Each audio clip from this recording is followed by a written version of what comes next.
de que a percepção subjetiva de esforço, ela é sim um bom, não vou dizer o melhor, mas ele é um bom parâmetro para análise de intensidade. E é mais do que isso, é melhor do que nada. É melhor do que nada. Eu não tenho os artifícios da tecnologia, então não vou monitorar, porque percepção subjetiva de esforço não vale a pena. Mentira, mentira. A percepção subjetiva de esforço, ela já tem dados e trabalhos que ela já tem gente que está comparando a percepção subjetiva de esforço com outras variáveis para monitorar a intensidade e está tendo uma boa relação entre as duas, porque a gente vai, com o tempo e com a prática de exercício físico, de atividade física, aprendendo a entender o nosso corpo e como que a gente está em relação àquele exercício naquela hora.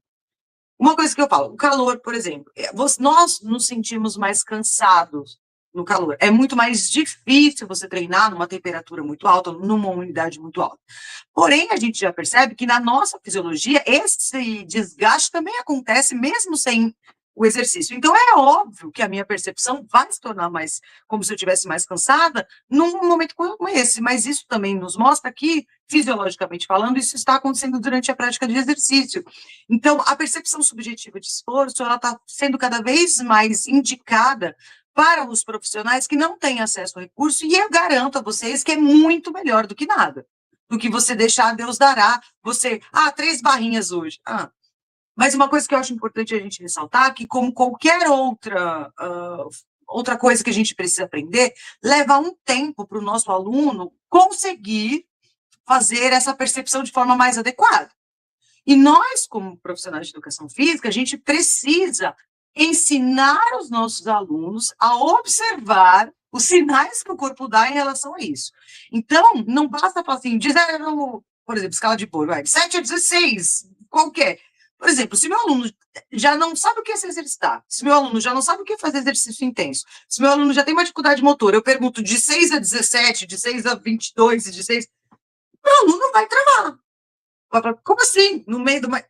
Ou seja, a gente precisa, entre aspas, perder tempo, e pode ser uma perda de tempo no início, do que já chegar esse aluno e botar ele direto na esteira, ensinar o meu aluno o que significa a percepção subjetiva de esforço, o que eu vou querer dizer, o que significa do número de 6 a 18, de 6 a 22, ou vou adaptar para a escala, por exemplo, adaptada que é de 0 a 10, se eu acho que meu aluno vai ter mais facilidade.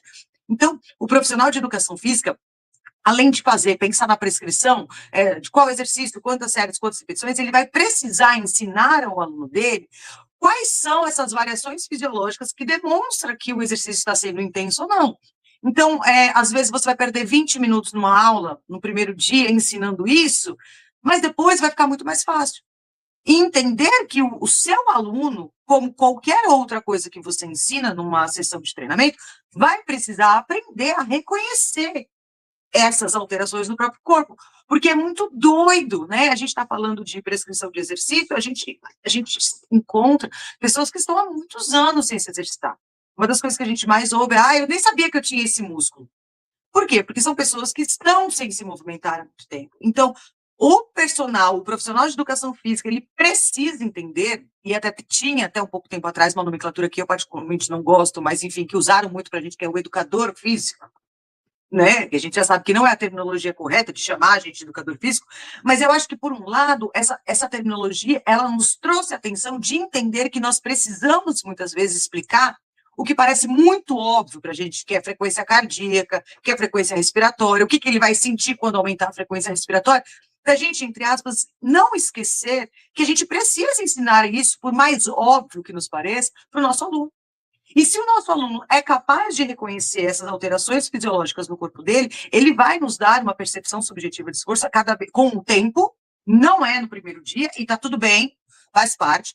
Com um certo tempo, ele vai conseguir cada vez mais nos trazer a realidade do quanto que aquilo está sendo intenso ou não, entende?